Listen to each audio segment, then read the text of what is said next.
All right. Welcome everyone back to another episode of the Crypto and Coffee podcast. As you know, my name is Jada. I'm one of the co-hosts. I'm joined by David Blackstone and Cordell Tanny. So this is episode 5. So you guys can grab your favorite cup of coffee, even some tea. We don't discriminate, and listen to us ramble for the next 30, 45 minutes. So David, if you want to introduce yourself, go right ahead. Sure. I am David Blackstone. I'm the creator of a stablecoin blockchain, Symphony, and we host multiple yield-bearing stablecoins across various currencies. With that, we've also got some other offerings, but that's the main one. That's the one that covers the topic for today. Morning, everyone. My name is Cordell Tanny. I am a founder of Vault 42 AI, where I build algorithmic trading strategies for cryptocurrencies and traditional assets. Also do a lot of consulting in the quant finance space. 25 years of experience in financial services. So I've been around this game for a very long time, although mostly with the TradFi background, but I've dove heavily into the crypto in the past few years. Gio.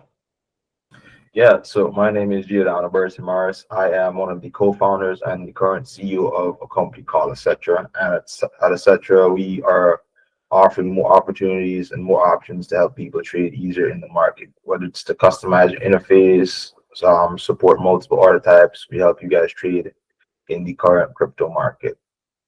So today we have episode 5, and today we're going to be talking a little bit more about stablecoins and wealth management and the big box retailers, right? So for anyone that hasn't watched episode 3, David, if you want to start off and explain to anyone what is a stablecoin, for anyone that's just tuning in, or for anyone that doesn't necessarily know what a stablecoin is, what would you go right ahead? Sure.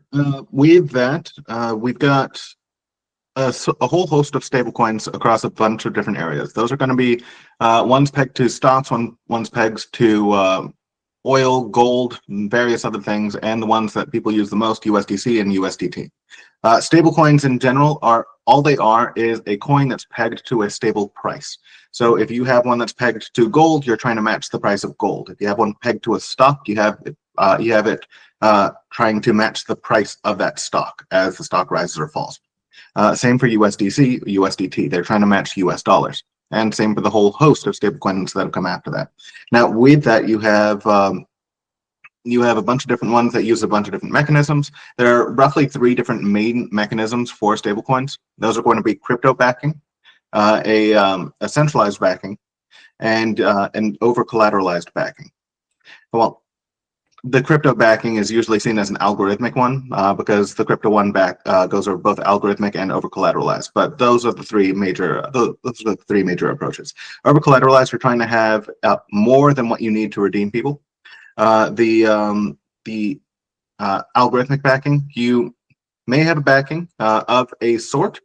You're generally going to try to match price based off of the algorithm, though. That's the main thing that's going to try to match things there.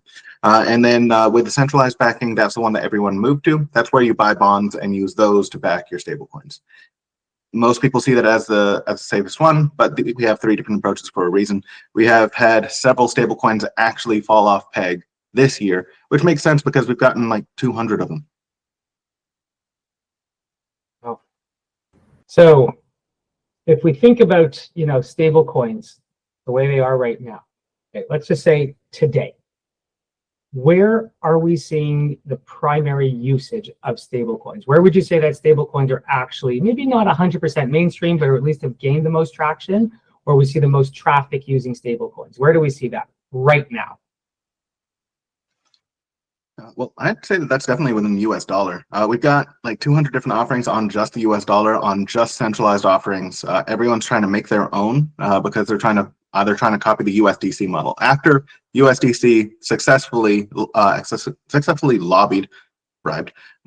I'm really using the quotes the wrong way there. Bribed the different governments to say, you have to use our model. Our model is the best. Use our model here. Just don't look under the table. There's absolutely nothing there. After they did that, they won over USDT. USDT had to create another stablecoin that matched USDC's model. That's money out of the pocket for USDT. So USDC won on that. Now, with that, everyone saw it. Everyone saw how much money they were making, and then everyone decided to copy that. So everyone's coming out with centralized offerings on US dollars across the entire spectrum of companies.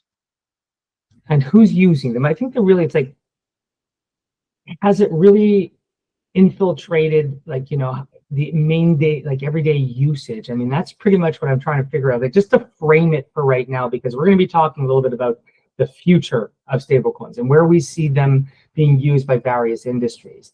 I want to set a little bit of the benchmark for today, where the primary usage of stablecoins is. Where is it? Who's using it?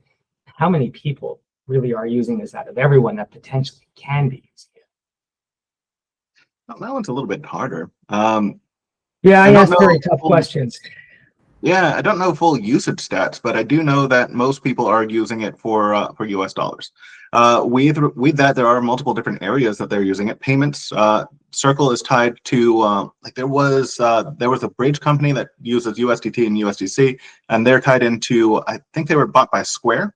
And so they're tied into payment systems. You're going to have a lot of use there from people in crypto that want to finally use the money that they had. First, they had to go through different companies like Crypto.com or Binance and use their cards, but now they're able to go through things a little bit more directly through Bridge. With other ones, though, you have a lot of people that run trades, and they get into stablecoins just temporarily as a safe place to hold it between trades.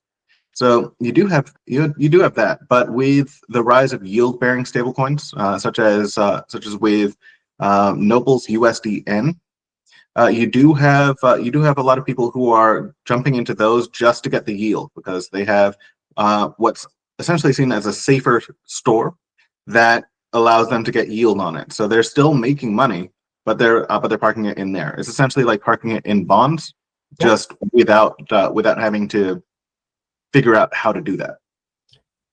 So I think that's perfect, because I think that sets the benchmark for us to now pretty much to say that the primary use that we've seen for especially USDC or US dollar pegged stablecoins is for investing in one way or another, whether it is between your trades and you're keeping it in USDC. That's my primary usage, is that it's just parked US dollars that I'm waiting to deploy into trading strategies, or that I need to use for gas or whatever to pay, whatever I need to pay for on networks. Or people are now the next level up, instead of just having it as a parking spot, they're now using it for yield. It's actually become a yield-bearing investment. But these two use cases are for investors. This isn't in the everyday use. It's not like everybody's out there using these things right now. And I think that's where the excitement is going to come from, is the potential for the adoption, the mass adoption of stable coins throughout the global economic system, the global retail machinery that powers essentially the entire globe. That's coming, and there's many incentives for it. And I think that's what I'm hoping we can discuss a little bit today. So David, do you want to just give us a little bit of information, maybe a little bit about the Genius Act and clarity? I know that the Genius Act is primarily the one that's been addressing the stablecoins, like who can issue a dollar kind of thing.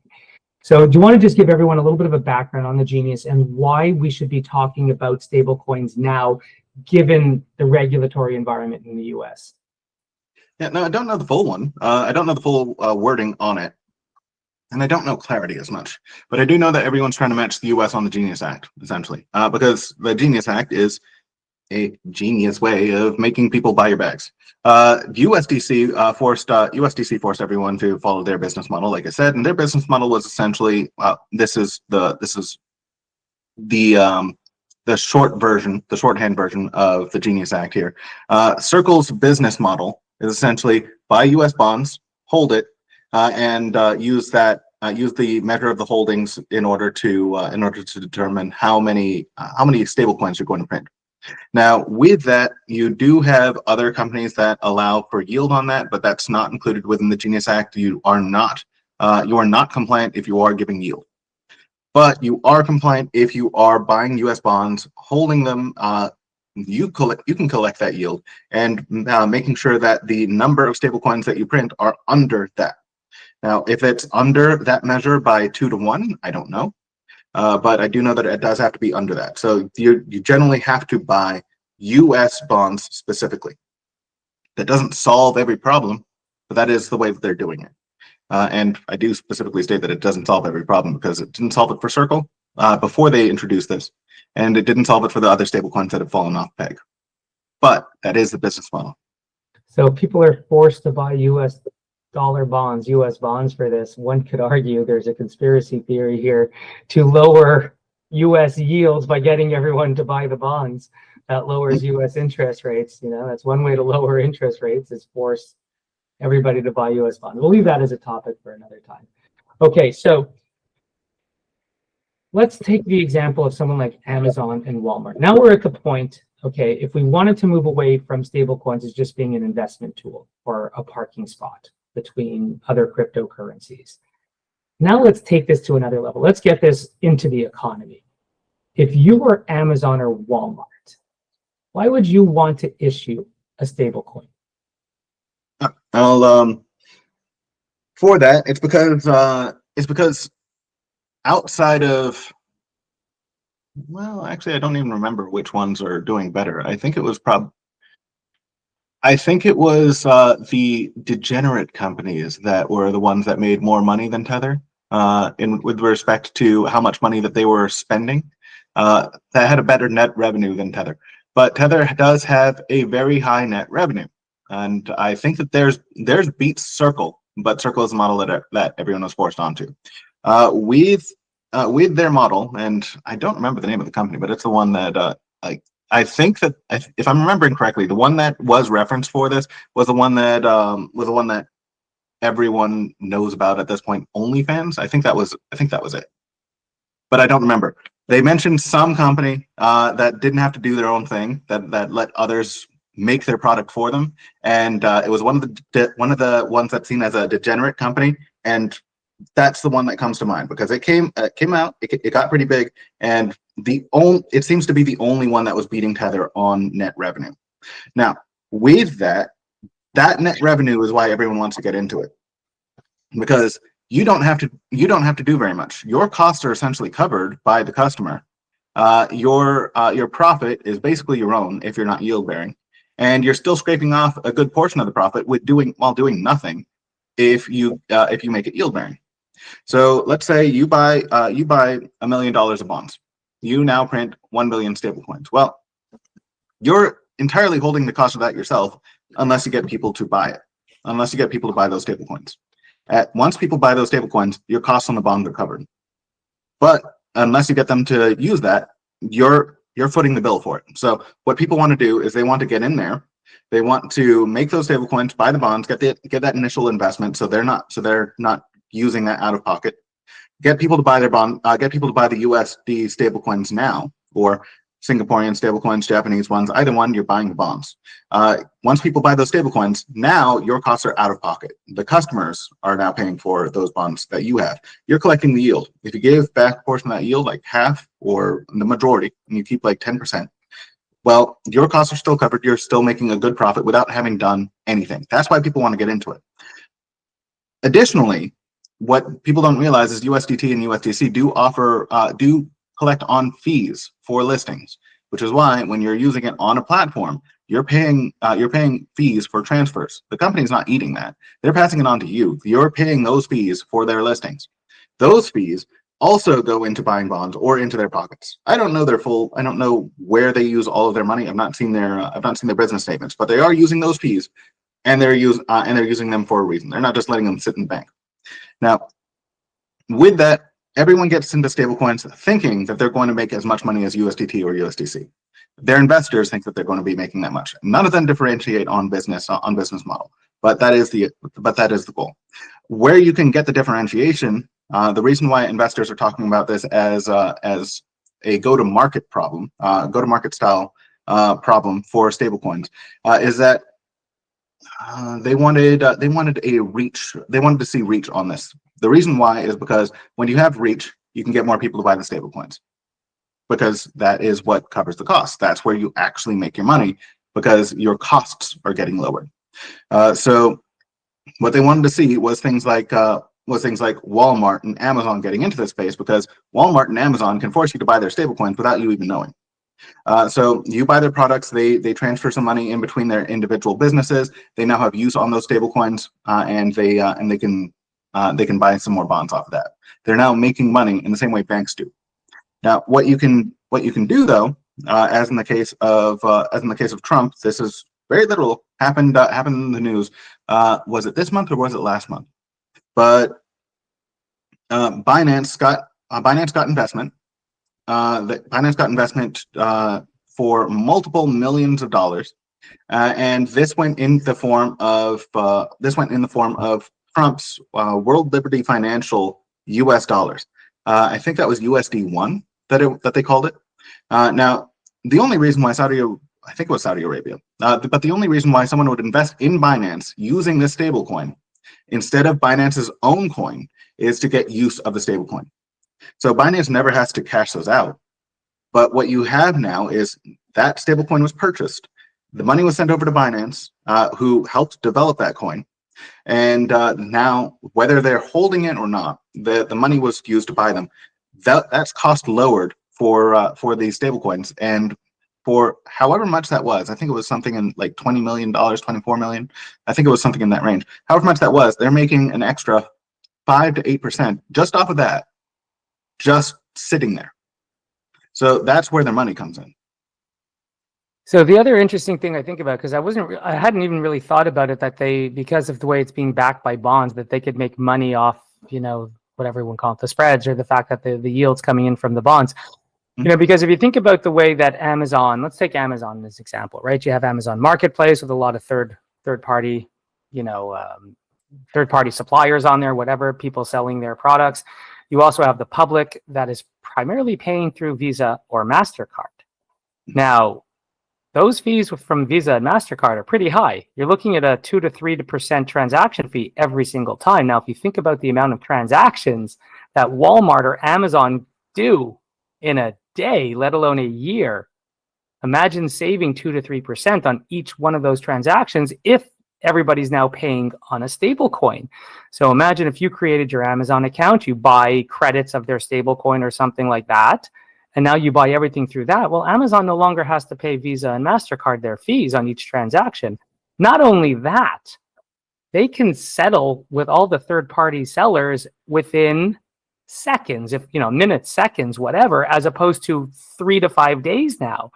And then, as you mentioned before, transferring between all of their internal units and their other, everything throughout the supply chain, it's all going through the SWIFT network. It all takes time. It's all very slow. So them issuing their own stable coin is a huge efficiency. I mean, we're talking about rewiring the entire internal infrastructure of a global e-commerce powerhouse. So I would think that they would be very interested in launching their own stable coin. It's almost a form of loyalty points at the same time. Yeah, it is. But if you have multiple companies making their own stablecoins, they don't work together, so they don't get those benefits. If the reason why they would want to make their own stablecoin is because they want to get that yield. They want to get the easy money off the yield. Getting into stablecoins is absolutely great because getting into electronic money movement is absolutely great because you have all these companies that can work well together with those exact benefits that you mentioned. But the reason why they all want to complicate the space and make their own stablecoin is because they want the money. Like, they don't care about the speed benefits or anything along those lines. They want the money. Really? Absolutely. See, I would have thought that they're absolutely thinking about it from a payment processing and just not wanting to pay Visa and MasterCard just because of the billions they would save just from that. Oh no, there is a benefit in that, but the benefit in there is mostly for the user. Because if you make Binance US dollar and someone else only accepts Tether US dollar, well, now you have to exchange between those, and that adds extra complexity. That's and a fee. Yeah, and it is another fee. If you wanted to make it super simple, you just use USDT. Now that you've made your own, you now have to add additional complexity. You now have to add an additional layer in there. But if it was just about the user, like they could absolutely just buy into USDT or USDC. And then just have Amazon or whoever accept USDC, USDT instead K. Yeah. Well, and I do know that Visa and MasterCard are working on their own stable coins because they're well ahead of this issue, knowing that their entire business model could be at stake if stable coins are adopted. So I think, we do need to keep an eye on Visa and MasterCard a little bit because they're going to be huge players in the stablecoin space, in my opinion, because it's too much of a threat. It's an existential threat to Visa and MasterCard if we start getting. Pardon? No, I'm agreeing with you. Yeah. Those are going to be big players, and we do have to watch them. There is one thing that I did remember just now, though, on Visa, which might be another reason for them to do this. If they make their own stablecoin, as we've seen from multiple stablecoins this year, they do get the ability to control that. Like Tether with their blacklisting, they found USDT on a Russian decentralized exchange, and on Twitter, like they had the bigwigs asking, "How did this happen? We need to get this shut down." Now with other stablecoins, you've had blacklisting or you've got blacklisting or freezing of wallets through them as well, and the reason why that's relevant is because Visa stopped Steam from selling games. They called these adult games. Not all of them were pornographic, but you had them call adult game. You had them print out a list of games, say that these are adult games. We will not support you on payments if you list these, and Steam had to delist them. Now Visa has to ask Steam to do that if they're just using like the regular money rails. If they have to pull their services if they do that for regular money rails. If they want to do something like that again, and implement morality controls on payments, they can do that much more easily if they have an electronic dollar that they control specifically.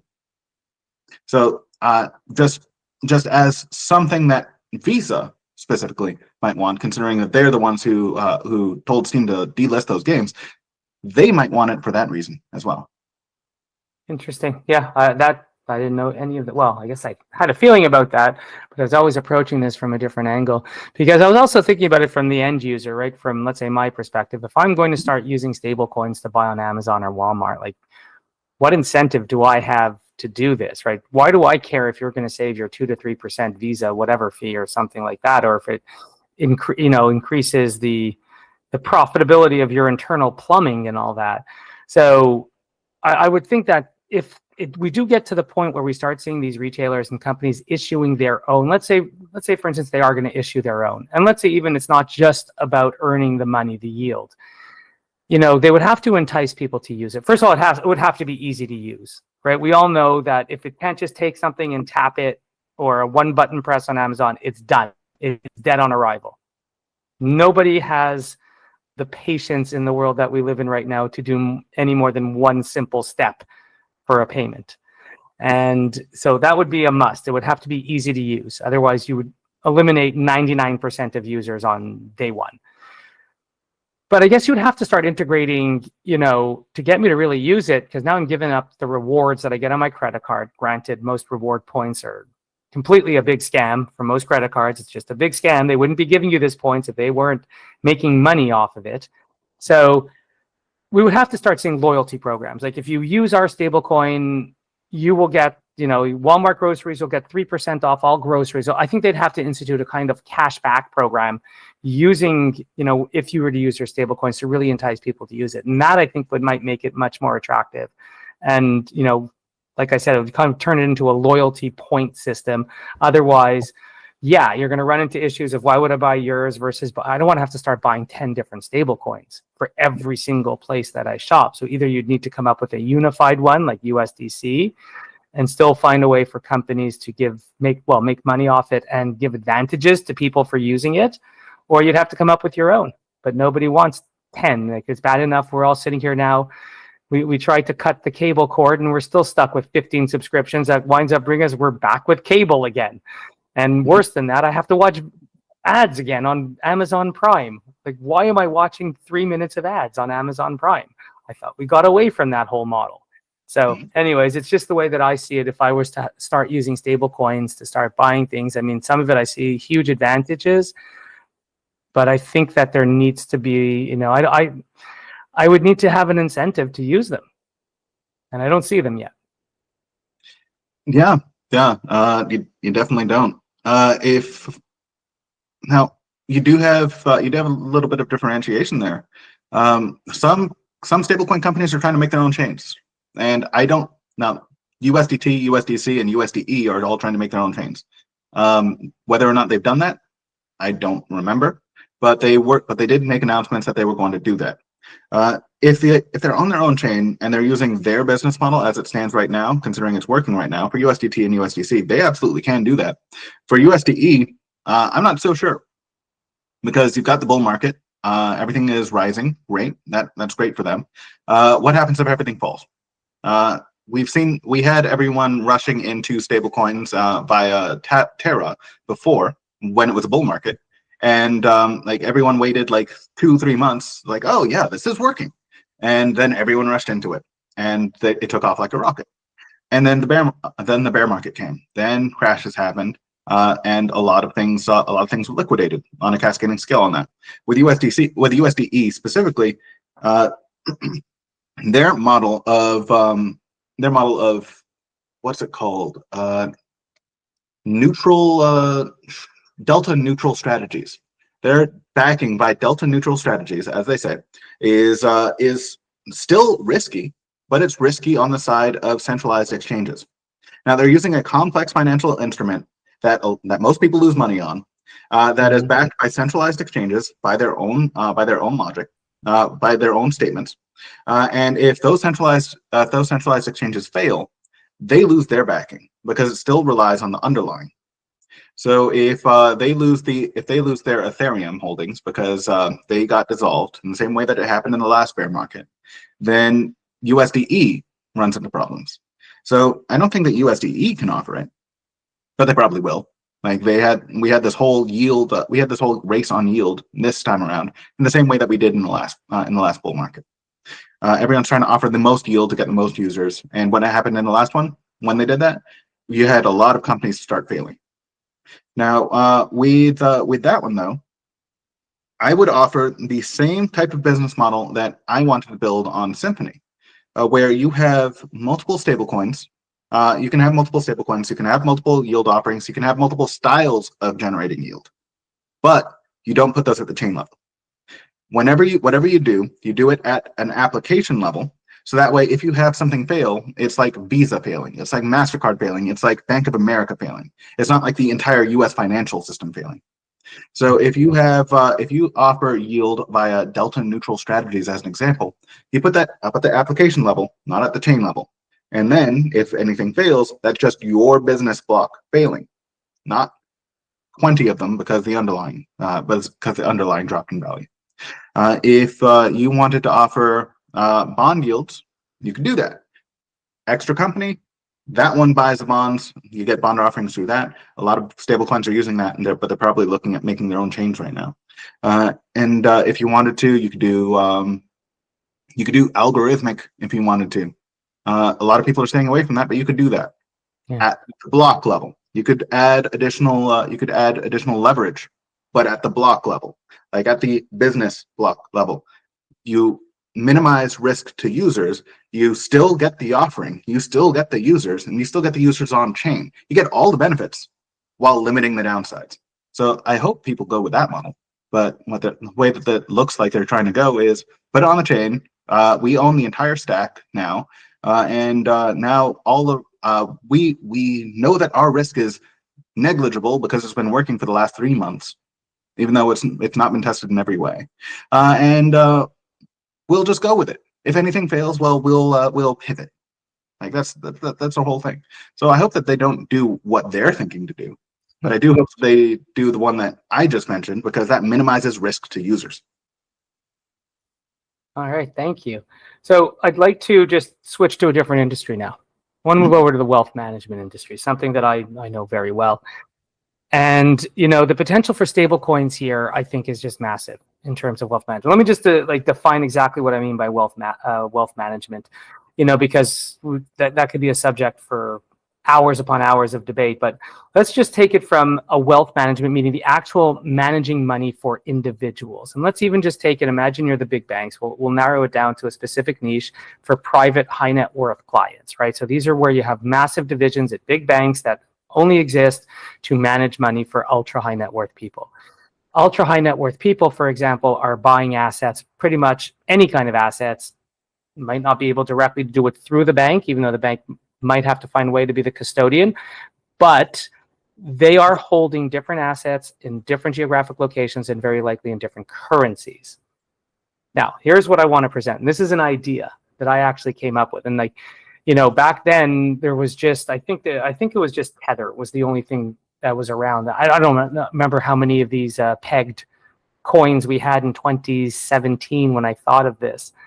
But if you're owning assets in all these different currencies, you're taking major foreign exchange risk. Now, people try and hedge that risk. And we have a number of ways of hedging currency risk in the industry. Normally, we would use either options or futures contracts. But the problem with that is that, you know, the face value of these contracts is in the thousands upon thousands of dollars, right? So if you have a $2 million position in German stocks, as a US investor, you know, to buy the futures contract, you know, you'd have to put up quite a bit of capital and you know, and it can be done. This is what these institutions do. But at the same time, imagine if you created a stable coin that can accomplish the exact same thing. So imagine that's what you're doing. That's what I did. Like it's already there. Like it's on chain. Okay, so when did you do this? It got released early this year, and we're putting out we've had multiple upgrades to the chain that are designed to bring in users via the wallet, and the wallet is going to be going out not this week but next week, because the routing is done, the on-chain revenue tracker is done. So the wallet is going to be the way that we bring in users to the chain to start, but all that stuff is already on chain. Like you can switch between every currency immediately, and we can. But it's not necessarily just the switching between every currency, because you have to look at it this way, right? If I have a $2 million position in German stocks and I've had to buy euros, I can't offset that exposure by buying $2 million worth of, you know, of the currency exchange, whatever instrument I'm using to hedge the direction of the currency move, because that locks up my money that should be used for investing into this really something that's not going to help me unless the currency moves against me. And if it moves with me, well, I'm going to give that up. It's an opportunity cost of what I could be doing with the money that I've just had to use for the hedge. That's why futures contracts are so powerful, is because that they have that leverage factor, right? So it's like 20 to 1. So for every dollar of exposure that I needed, I'd only have to put in 20 cents. The stable coin that I would need to use for the wealth management to give me that same kind of hedging is to have that kind of leverage multiplier. So I'm not sure if you see, the whole point for me is if I have my $2 million German stock position, I would only have to buy maybe a couple $100 or so of your stable coin, which offers me that same magnification, the leverage magnifier that the futures contract does. And then me as a retail individual that doesn't have the $2 million or $20 million to be a client of JP Morgan, you now have this service to hedge away my currency risk as a little guy investor. Yeah, that is one of the biggest prohibitive things for hedging, is that it's reserved for people that have money. So is what you built something along that lines? Does it have a leverage factor? No. Leverage is something that I was going to be putting in at the application layer, but because at the blockchain layer, I did think that was too risky for a number of reasons. It might be. Yeah, it failed for others. So it very specifically failed for others. Like they used the basket of currencies approach, and then they added leverage, which completely negates the benefits of the basket of currencies approach, and then they fail. This is something that happened like last year, I think it was, in the Cosmos ecosystem. But I think it was too risky to put at the blockchain layer. That was something that was going to come later for options, perpetuals, and other more complicated instruments. That was going to go in as a separate business entity. If you're working on that, because when I first came up with this idea in 2017, these people are, oh, that's brilliant. But I don't think we really had the know-how or the technology to get this done about 8 years ago. Now it absolutely exists. So if you're working on this, I think the applications of this, just think, especially for platforms like Orchestra or things like that, services that you could offer for investors, for people that are buying and selling stuff, especially if we get as much as RWAs really start taking off, if we really start getting a lot of real world assets being tokenized and stuff like that, and you find a way to include, let's say, the currency hedge part to it so that it becomes pure return, the applications for that are huge, just huge. Yeah, it'll take a while. We're very limited on developers. We never got the funding, so we're very limited on developers. But it'll take a while, but we'll get there. That's one of those things where you'll probably see it in like another few years from others. But hey, it'll come eventually. I think every discount brokerage, every single wealth, discount wealth management service on the planet would jump on that kind of thing. Mm. That's my opinion. I know how useful it would be to be able to hedge away currency risk being a Canadian, and how many U.S. assets we have trying to hedge away why would I buy a U.S. stock in Canadian dollars and then potentially lose all of the gain of that company because the currency moved, which has happened so many times. So that's why, when you have the hedging opportunities possible, which just don't exist today for the average person. Unless you're a big institutional player or really, really rich, you have no options for that hedging, no feasible options for it. So yeah, that's exciting. I didn't know that you had worked on something like that. But the trick behind it is, to make this really work, it cannot be a dollar for dollar match, right? So if you have, let's say, $100 in your US dollar asset, you cannot buy $100 of the hedging instrument because you're locking up too much capital into the hedge, then that capital is no longer being productive and producing any income or return. Well, that just kills the whole portfolio. So, there has to be a final way to have that magnification, the magnifier effect into it. And that's where I think the next layer of engineering, I think you thought of it, but as you said, it's not part of the chain, it's off chain, the part. Yeah. And which makes sense to me as well. If you can figure out how to get that magnification off chain, that would work. That would work very well.